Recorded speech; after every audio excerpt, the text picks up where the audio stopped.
shu mashina avariya bo'lgan. To'g'ri, ayb o'zida, lekin sug'urta kompaniyasi ham pul to'laydimi bizda? Sug'urtadan hech ham o'zi sug'urta nimaga kerak? Nima uchun kerak? Shu gay to'sganda ko'rsatgani kerakmi? Boshqa manaqa holatlarga kerak bo'lmaydimi? Mabodo Shu videoning izohida meni belgilab fikrimni so'rashibdi. Agar siz ham majburiy sug'urta olib, har qanaqa holatda majburiy sug'urta mashinamga yetgan zararni to'lab beradi deb o'ylayotgan bo'lishingiz mumkin. Majburiy sug'urtani nima uchun qilinishini, qaysi holatda to'lov qilinishini bilmasangiz, shunaqa o'ylab yurasiz. Videodagi mashinaga yetgan zarar katta ehtimol bilan dumalagani oqibatida yetgan.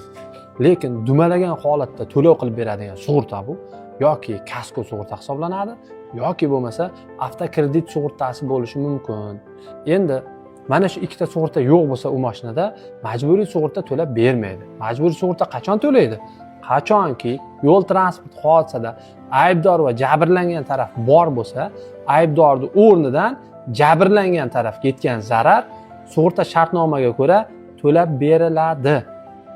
Agar siz noto'g'ri fikrda yurgan bo'lsangiz, bilib qo'ying, majburiy sug'urta ishlaydi.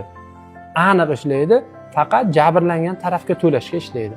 Chet elda ham xuddi shunday majburiy sug'urta ishlash tartibi, O'zbekistonda ham xuddi shunday majburiy sug'urta ishlash tartibi bir xil.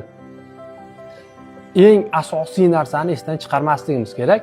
Har qanaqa holatda sug'urta to'lab berishi uchun hujjat qilinishi kerak. Majburiy sug'urta har qanaqa holatda to'lov qilib berish kerak degan noto'g'ri fikrda yurgan tanishlaringiz bo'lsa, ularga videoni yuborib qo'ying. To'g'ri talqin qilib bilib olishsin nima uchun ishlatilishini majburiy sug'urtani.